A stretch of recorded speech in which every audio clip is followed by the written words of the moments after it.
ہماری ہر سوچ، ہر خوشی، ہر خوف، ان سب کے پیچھے ایک خاموش گفتگو ہو رہی ہوتی ہے۔ یہ ہمارے جسم کے اندر ایک ایسا خفیہ مکالمہ ہے جس کے دو مرکزی کردار ہیں، ایک ہے نیورونز اور دوسرے ہیں ہارمونز۔ تو آئیے آج اسی غیر مرئی دنیا کے رازوں کو سمجھنے کی کوشش کرتے ہیں۔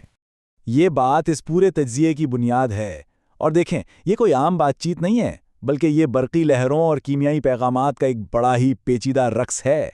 چلیں اس رقص کے قدموں کو سمجھتے ہیں اور دیکھتے ہیں کہ آخر یہ ہمیں بناتا کیسے ہے۔ اچھا، تو اس سفر میں ہم کیا کیا دیکھنے والے ہیں؟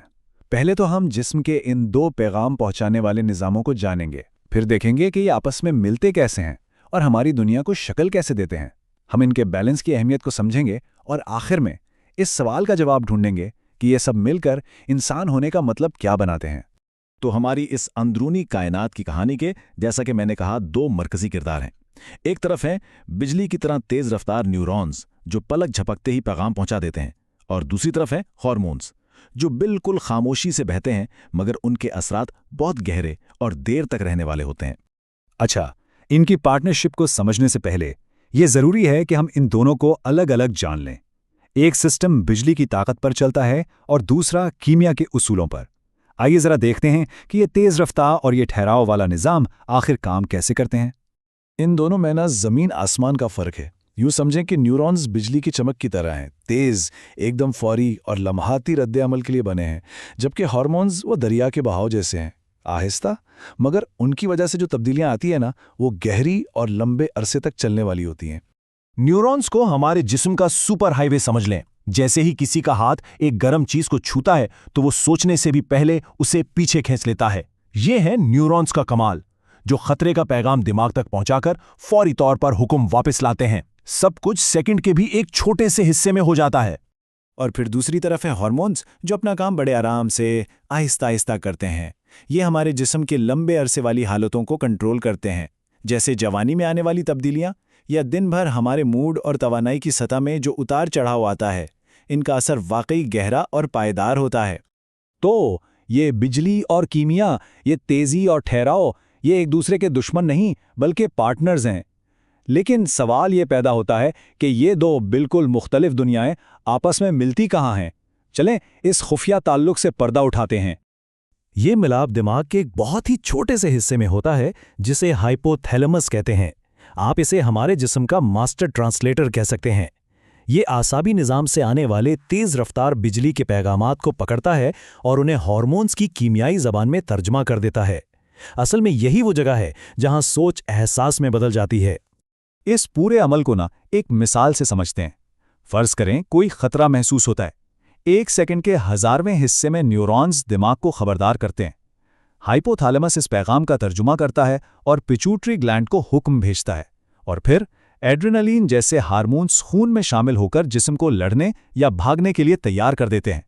یعنی بجلی کی رفتار سے شروع ہونے والا عمل ایک کیمیائی طوفان پر جا کر ختم ہوتا ہے۔ ٹھیک ہے، تو ہم نے یہ تو جان لیا کہ یہ سسٹم کام کیسے کرتا ہے، لیکن اس کا ہماری زندگی پر اثر کیا ہے؟ اب ہم دیکھیں گے کہ یہ بجلی اور کیمیا کا ملاپ ہمارے روزمرہ کے تجربات، ہمارے جذبات اور یہاں تک کہ ہماری یادوں کو کیسے بناتا ہے۔ خوشی یہ صرف ایک احساس نہیں ہے، یہ اصل میں ہمارے دماغ کے اندر ہونے والا ایک بہت ہی خوبصورت کیمیائی واقعہ ہے۔ جب ہم خوشی محسوس کرتے ہیں تو اس کے پیچھے ڈوپامین اور سیروٹونن جیسے کیمیکلز کا جادو ہوتا ہے۔ ڈوپامین ہمیں کامیابی اور انعام کا احساس دلاتا ہے، جبکہ سیروٹونن ہمارے موڈ میں ایک سکون اور ٹھہراؤ لاتا ہے۔ یہ سب ہماری اندرونی کیمسٹری کا ہی کمال ہے۔ اور بالکل اسی طرح تناؤ یعنی سٹریس، یہ بھی صرف ایک ذہنی کیفیت کا نام نہیں ہے، اس کی جڑیں بھی ہمارے جسم کی کیمیا میں ہی ہیں۔ جب ہم تناؤ محسوس کرتے ہیں تو ہمارا جسم کورٹیسول نامی ہارمون خارج کرتا ہے۔ یہ ہمارے جسم کو ایک ہنگامی صورتحال کے لیے تیار کرتا ہے، ہماری توجہ بڑھاتا ہے، ہمیں توانائی دیتا ہے۔ لیکن اگر یہ لمبے عرصے تک خارج ہوتا رہے تو یہ نقصان دہ بھی ہو سکتا ہے۔ اور یہ تعلق ہماری زندگی کے لیے بہت اہم ہے۔ ہمارے جذبات یعنی ہمارا ہارمونل ماحول سیدھا ہمارے سیکھنے کی صلاحیت پر اثر کرتا ہے۔ مسلسل تناؤ اور کورٹیسول یادداشت بنانے والے راستوں کو کمزور کر دیتا ہے، جبکہ خوشی کے ہارمونز انہیں مضبوط اور پائیدار بناتے ہیں۔ یہ پورا نظام ایک بہت ہی نازک توازن پر قائم ہے۔ لیکن کیا ہوتا ہے جب یہ بیلنس بگڑ جاتا ہے؟ جب نیورونز اور ہارمونز کی یہ گفتگو آپس میں ٹھیک سے نہیں ہو پاتی؟ جب یہ توازن خراب ہوتا ہے نا تو اس کے نتائج ہم اپنی روزمرہ کی زندگی میں محسوس کرتے ہیں۔ مسلسل ذہنی دباؤ، بے چینی، نیند کا پورا نہ ہونا اور سیکھنے میں مشکل پیش آنا، یہ سب اس بات کی علامات ہو سکتی ہیں کہ ہمارے اندر پیغام پہنچانے کا یہ سسٹم ٹھیک سے کام نہیں کر رہا۔ اور یہی وجہ ہے کہ یہ معلومات صرف سائنس کی کتابوں تک محدود نہیں ہے۔ یہ ہمیں بتاتی ہے کہ بچوں کے لیے ایک محفوظ اور مثبت ماحول کتنا زیادہ ضروری ہے۔ جب بچے جذباتی طور پر پرسکون ہوتے ہیں تبھی ان کا دماغ سیکھنے اور بڑھنے کے لیے بہترین حالت میں ہوتا ہے۔ تو آخر میں آئیے ان تمام ٹکڑوں کو جوڑ کر ایک مکمل تصویر دیکھتے ہیں کہ یہ بجلی اور کیمیا کا رقص مل کر انسان ہونے کے تجربے کو کیسے مکمل کرتا ہے۔ خلاصہ یہ ہے کہ نیورونز ہمیں ہر لمحہ سوچنے اور عمل کرنے کی طاقت دیتے ہیں، جبکہ ہارمونز ہمارے وجود کو گہرائی، رنگ اور معنی دیتے ہیں۔ ایک کے بغیر ہم سوچ نہیں سکتے اور دوسرے کے بغیر ہم محسوس نہیں کر سکتے۔ یہ ساری بات ہمیں ایک بہت ہی گہرے سوال کی طرف لے آتی ہے۔ جب ہم کسی سے ملتے ہیں، کسی سے بات کرتے ہیں، تو کیا صرف اس کے الفاظ سن لینا ہی اسے سمجھنے کے لیے کافی ہوتا ہے، یا ہم صرف سطح کو ہی چھو رہے ہوتے ہیں؟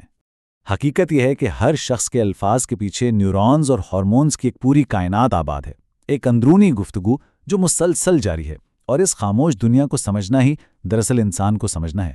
یہی وہ چیز ہے جو ہمیں صرف ایک جسم نہیں بلکہ ایک سوچنے اور محسوس کرنے والا مکمل وجود بناتی ہے۔